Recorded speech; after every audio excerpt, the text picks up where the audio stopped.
સ્વાગત કરીએ છીએ આપણા શાળા વતી.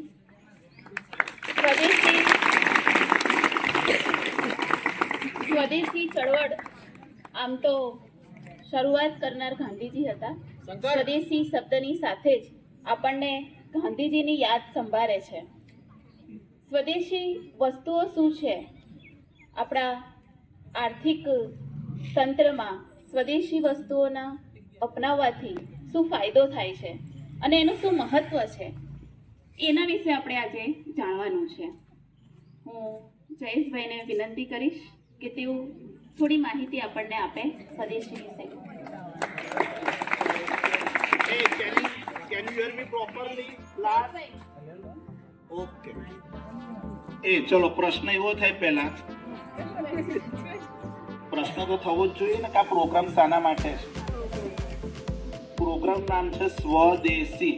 આપણે બધા ઘણી બધી વાતો કરીએ છીએ કે આપણે સ્વદેશી વાપરવું જોઈએ.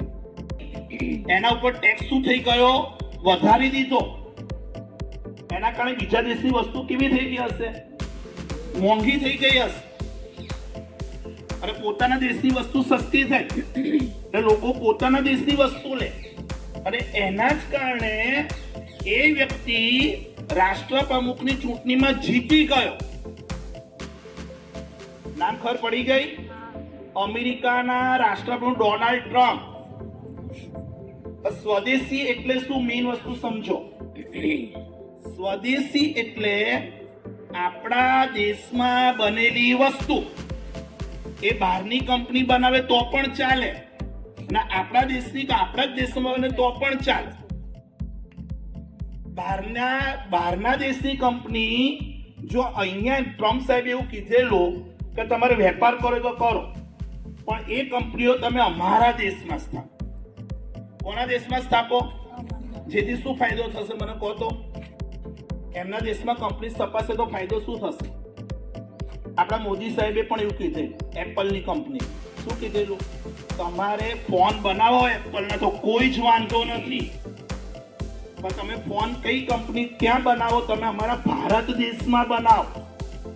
શું ફાયદો થશે એનાથી? કોઈ ફાયદો નહીં થાય કે કોઈ ફાયદો થશે? જો થાય તો, ના થાય તો કઈ વાંધો. બને ત્યાં સુધી તમે કોઈ પણ વસ્તુ ખરીદો તે કંપની જુઓ કઈ કંપની છે. ફોરેનની કંપની છે. એક બીજી પણ વસ્તુ છે કે આપણે ફોરેનર કંપની તરફ કેમ આકર્ષે ખબર છે તમને? કે એમની ટેકનોલોજી સારી. શું હોય છે? એમની ટેકનોલોજી સારી હોય છે. અત્યારે એપલની ટેકનોલોજી જો ને આપણો માઇક્રોમેક્સનો ફોન જુઓ. માઇક્રોમેક્સ આપણી કંપની. બંનેની ટેકનોલોજીમાં ઘણો બધો ફેર હોય છે. એટલે આપણા જે મોદી સાહેબ છે એ ઘણા બધા પ્રયત્નો કરી રહ્યા છે કે ટેકનોલોજી સુધારે છે. જે ભેદ છે એ ધીમે ધીમે ઓછો થતો જાય. બધા સરખા થતા જાય. ઉપરથી માથાના વાળથી તો પગના અંગૂઠા સુધી જેટલી પણ વસ્તુ વાપરીએ છીએ એ સ્વદેશી વાપરી. આજે સ્વદેશી દિવસ, એકચ્યુઅલી સ્વદેશી દિવસ એ આપણે 12 ડિસેમ્બરે ઉજવવાનો છે, પણ એના માટે આખું સપ્તાહ લઈ લીધું. અને આ સપ્તાહ દરમિયાન મિત્રો આ એક જાગૃતિ અભિયાન છે. આ આપણે અહીંયા બધા બેઠા છીએ. આપણે આવતીકાલ છે, દેશનું ભવિષ્ય છીએ આપણે. શરૂઆત આપણાથી થશે તો પરિણામ પણ બહુ જ સારું આવશે અને આપણે એના જીવતા જાગતા ઓડિયન્સ હોઈશું. આપણી આ પેઢી સુધરી જાય ને મિત્રો પછી બહુ ઓછી તકલીફો હશે. બરાબર? આપણે અહીંયા બેઠા છીએ. મેં તમને વારંવાર છોકરો ખાસ ક્લાસમાં વાત કરી છે. આપણે એક જ સાથે 3 ઘરને ઉજાગર કરીએ છીએ. બરાબર? 3 ઘરને ઉજાગર કરીએ છીએ. આપણા ઘરમાં જેટલા સભ્યો છે ત્યાંથી શરૂઆત કરી દઈએ. બરાબર? એનો મુખ્ય ઉદ્દેશ્ય શું છે? અને આપણે એ પહેલાં જાણવું જોઈએ કે આત્મનિર્ભર ભારત એટલે શું? બરાબર? આત્મનિર્ભર ભારત એટલે કે ભારતમાં જ ચીજ વસ્તુઓ બનાવવામાં આવે અને એના થકી જ આપણો દેશ આગળ વિકાસ કરે. એના અનુસંધાનમાં નરેન્દ્ર મોદી એક અભિયાન ચલાવે છે. 2020થી આ જે અભિયાન છે એ ચાલી રહ્યું છે. બરાબર? અને આપણે હર ઘર સ્વદેશી, ઘર ઘર સ્વદેશી કેમ અને આપણી શાળામાં કેમ? બરાબર? આપણી શાળામાં દરેક બાળકો આવે છે. બરાબર? બાળકો શીખશે તો આગળ એમનો પરિવાર શીખશે. બરાબર. એના અનુલક્ષીને આ જે અભિયાન છે એના વિશેની જાગૃતિ છે એ તમારા સુધી પહોંચાડવામાં આવે છે. હવે આપણાને એવું થાય કે જે સ્વદેશી વસ્તુ એટલે શું? બરાબર. સ્વદેશી વસ્તુ એટલે કે આપણા જ દેશમાં જે વસ્તુ બને છે અને આપણા જ દેશના જે લોકો છે એનો ઉપયોગ કરે છે એને શું કહેવામાં આવે છે? સ્વદેશી વસ્તુઓ. બરાબર. ડંકો વગાડવાનો છે. 21મી સદીમાં ભારત સમગ્ર વિશ્વને જ્યારે લીડ કરવાનું છે તેવી સંકલ્પના સાથે આપણા આદરણીય નરેન્દ્ર મોદી, આપણા વડાપ્રધાન, જેમને એક સ્વપ્ન જોયું કે મારા દેશને હું આગળ કેવી રીતે લઈ જઈ શકું, મારા દેશનો વિકાસ કેવી રીતે થાય.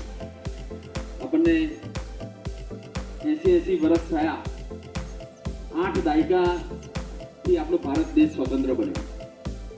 ખૂબ પ્રયત્ન કર્યા અલગ અલગ વ્યક્તિઓએ, અલગ અલગ સામાજિક સંસ્થાઓએ કે આપણા દેશની ઉન્નતિ, આપણા દેશનું નામ અને આપણા દેશની અંદર સામાન્ય લોકોમાં જન સુખાકારી વધે તે માટે ખૂબ પ્રયત્નો થયા. અને તેમાંનો જ પૈકીનો એક પ્રયોગ તે એટલે સ્વદેશી.